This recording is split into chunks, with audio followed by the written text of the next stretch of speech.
রাম মন্দিরের উদ্বোধন ঘিরে সাজো সাজো রব অযোধ্যায়। 22শে জানুয়ারি রাম মন্দির উদ্বোধন করবেন দেশের প্রধানমন্ত্রী নরেন্দ্র মোদী।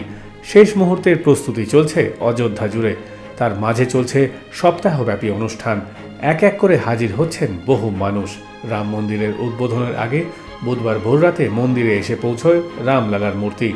3টি মূর্তির মধ্যে ভাস্কর অরুণ যোগীরাজের তৈরি করা মূর্তিকেই বেছে নেওয়া হয়েছে। জানা গিয়েছে বৃহস্পতিবার শুভ মুহূর্ত দেখে দুপুর 12টা 45 মিনিট নাগাদ গর্ভগৃহের বেদিতে বসানো হয় রামলালার মূর্তি।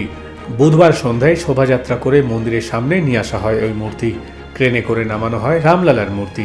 অন্যদিকে ফুলে সজ্জিত রূপোর একটি রামলালার মূর্তি অযোধ্যা পরিভ্রমণ করানো হয়। যদিও ওই মূর্তি গর্ভগৃহে স্থাপন করানো হবে না, এমনটাই রাম মন্দির সূত্রে খবর। 16ই জানুয়ারি থেকেই নানান রকম আচারবিধি পালনের অনুষ্ঠান শুরু হয়ে গেছে। কঠোর সংযম পালন করছেন প্রধানমন্ত্রী মোদী। শুক্রবার থেকেই ব্রহ্মচর্য ব্রত পালন করবেন তিনি। অযোধ্যার শ্রীরাম মন্দিরের অভিষেক অনুষ্ঠানের জন্য বরেলির ব্যবসায়ীরা বিশেষ সুগন্ধি ও জাফরান ধূপ তৈরি করেছেন।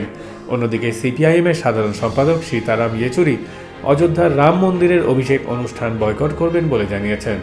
পাশাপাশি কংগ্রেসের তরফে রাম মন্দিরের অনুষ্ঠানে না যাওয়ার সিদ্ধান্ত হলেও নেতারা ব্যক্তিগতভাবে গেলে কোনো বাধা নেই, এমনটাই জানিয়েছেন রাহুল গান্ধী।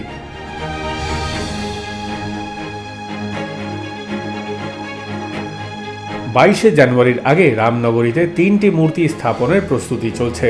উত্তরপ্রদেশ রাজ্য ললিতকলা একাডেমি অযোধ্যায় এই ভাস্কর্যগুলি স্থাপন করবে। অযোধ্যার দেওয়ালে ছবি আঁকারও কাজ চলছে জোর কদমে। বৃহস্পতিবার হবে রামলালার জলাবাস ও গন্ধাধিসান। সংকল্প, গণেশাম্বিকা পূজা, বরুণ পূজা, মাতা পূজা, সপ্তধৃত মাতৃকা পূজা, আয়ুষ মন্ত্র জপ, নন্দী শ্রাদ্ধ সহ 20 ধরনের পুজো হবে রাম মন্দির জুড়ে। রাম মন্দিরের প্রাণ প্রতিষ্ঠা অনুষ্ঠানের আগে অযোধ্যার লতা মঙ্গেশকর চৌকে এটিএস কমান্ডো মোতায়েন করা হয়েছে। অন্যদিকে পুরুষের পাশাপাশি মহিলা কমান্ডো নিয়োগ করা হয়েছে অযোধ্যায়।